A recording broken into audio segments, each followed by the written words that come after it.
Depuis que les êtres humains ont réussi à quitter le plancher des vaches et à rejoindre le ciel grâce à des machines volantes, une grande préoccupation demeure à propos du vol. Comment atterrir en toute sécurité? Et cette question est devenue encore plus cruciale avec l'apparition de l'aviation. Que faire s'il n'y a pas d'aéroport à proximité pour un atterrissage d'urgence? Oups, il s'avère que la meilleure solution est d'atterrir sur une route.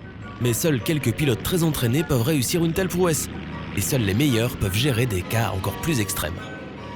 Savais-tu que faire atterrir un avion sur une route est totalement illégal? C'est vrai dans la plupart des pays, mais il existe aussi une règle universelle de nécessité. Comme le disent souvent les pilotes eux-mêmes, la nécessité ne connaît pas de loi. Il y a même un autre dicton avec un humour un peu plus cynique qui dit « Une panne totale de moteur impose une destination surprise ». Blague à part, la règle de nécessité implique qu'en cas d'urgence, un pilote peut faire atterrir un avion par tous les moyens possibles. La seule chose importante est l'effort pour sauver des vies. Le lieu d'atterrissage idéal pour un pilote en détresse serait une autoroute sans virage sur une distance importante. Bien qu'elles ne soient pas destinées à l'atterrissage d'un avion, elles conviennent plutôt bien car elles sont généralement bien éclairées, ont une surface relativement lisse et sont assez larges pour accueillir un avion de taille moyenne. Il y a cependant des défis importants à relever. Si tu regardes une piste d'atterrissage et une autoroute de très haut, comme le ferait un pilote, elles se ressemblent à première vue. Mais plus on s'approche, plus on commence à remarquer des différences qui peuvent causer beaucoup de problèmes. Par exemple, une forêt dense le long de la route n'est pas un problème pour les voitures. Mais pour un avion, cela peut être un obstacle de taille. Il en va de même pour les lampadaires, les panneaux de signalisation et tous les autres obstacles qu'un avion peut heurter. Le pire étant bien sûr les ponts au-dessus de la route. Si un avion n'arrive pas à s'arrêter avant l'un d'eux, la collision peut être désastreuse. Heureusement, les cas de gros porteurs atterrissant sur une autoroute sont extrêmement rares. Mais crois-le ou non, de plus petits avions atterrissent régulièrement sur les routes. Il n'y a pas de chiffres officiels à ce sujet, mais selon certains témoignages, il existe des douzaines de rapports publiés chaque année qui font état d'un atterrissage d'urgence de petits avions sur une route. Dans la plupart des cas, cela se produit en raison du mauvais fonctionnement d'un moteur. La panne de carburant est un peu plus rare et le besoin de lâcher un passager n'existe aussi que dans de très rares situations. Le moins qu'on puisse dire, c'est que le passager en question devrait être ennuyeux. En 1956, un événement étrange s'est produit. Un homme a décidé de faire atterrir un avion au milieu de Manhattan pour gagner un pari. Ce n'est pas une légende, c'est vraiment arrivé. Ce casse-cou se nommait Thomas Fitzpatrick, doté de compétences exceptionnelles en pilotage, mais qu'il a utilisé illégalement, simplement pour gagner un pari. Son exploit a tout de même été impressionnant, puisqu'il a évité tout dommage, que ce soit à lui-même, à l'avion ou aux équipements de la ville. Les unes des journaux ont explosé ce jour-là, racontant l'atterrissage incroyable d'un avion monomoteur sur l'avenue Saint-Nicolas, près de la 191e rue.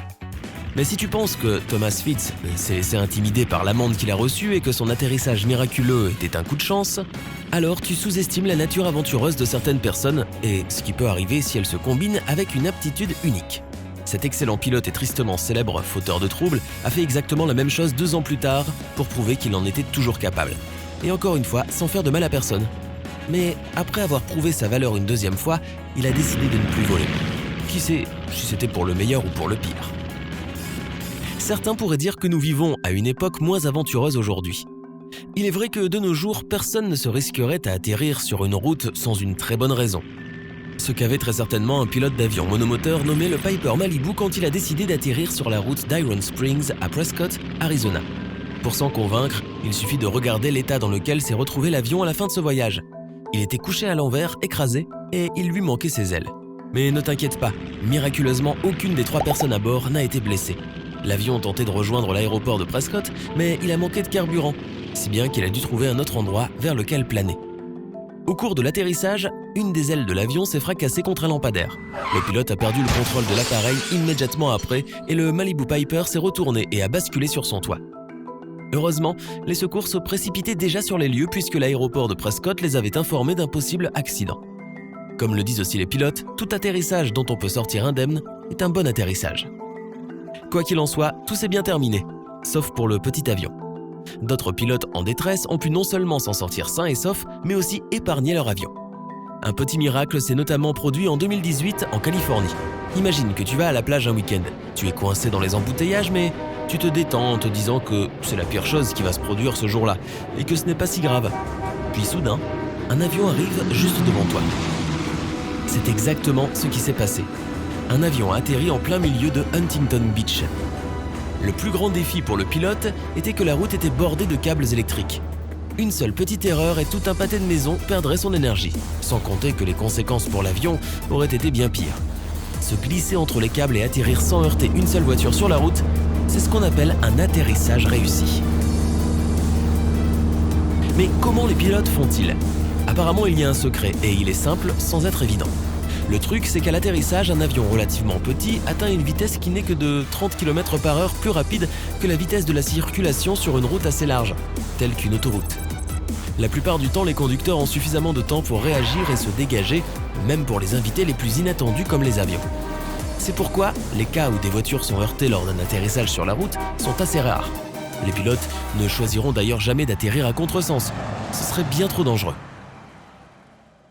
Nous aimons tous les films d'action et ceux de James Bond font partie des grands classiques toujours appréciés. Comment pourrait-on ne pas aimer puisqu'il nous offre des personnages charismatiques, une intrigue à rebondissement et bien sûr des cascades inoubliables. Parmi les cascades les plus emblématiques de James Bond, il y en a une avec un jet BD-5J qui traverse un hangar puis atterrit près de la station-service sur la route pour faire le plein. Une chose que tu ne savais probablement pas à propos de cette cascade est qu'elle est basée sur l'expérience réelle du cascadeur qui l'a exécutée. Un jour de 1975, ce pilote a volé à une altitude folle de 3500 mètres en direction de Washington DC, quand tout d'un coup, le jet s'est mis à mal fonctionner. Il n'y avait plus de pression d'huile dans le moteur. Après une descente rapide à travers les nuages, le pilote a vu que la situation était encore plus désespérée. Il n'y avait rien d'autre en dessous de lui qu'une dense forêt. Or, un petit jet ne peut pas survivre à un atterrissage en catastrophe dans les arbres. Mais alors, il a aperçu une lueur d'espoir. Une large route nationale est apparue à quelques kilomètres de lui. La maîtrise de son avion lui a permis de planer vers la route et de s'aligner avec elle. Mais plus il s'approchait, plus il voyait les problèmes qui l'attendaient. La circulation était très dense ce jour-là. Et quelle autre solution avait-il à part atterrir sur le toit d'un camion ? Au lieu de cela, il a décidé de parler à un chauffeur qui passait sous son jet et de lui demander s'il pouvait ralentir et lui dégager la route. L'avion a atterri sur la route et a roulé pendant un certain temps jusqu'à ce qu'il arrive à la station-service. L'employé qui l'a accueilli a été sous le choc. Il s'est contenté de regarder le pilote sans dire un mot, lequel ne savait pas non plus trop par où commencer. Finalement, l'employé a supposé que tout ceci n'était qu'une farce et qu'il avait été filmé en caméra cachée. Si c'était vrai, cela aurait été l'une des farces les plus coûteuses et les plus difficiles de l'histoire.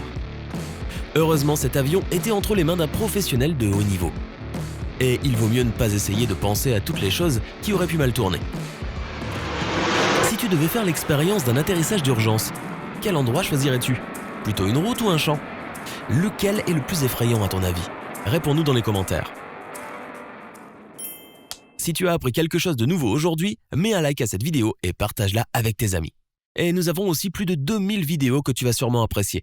Tout ce que tu as à faire, c'est de cliquer sur celle de gauche ou de droite et de continuer à prendre la vie côté sympa.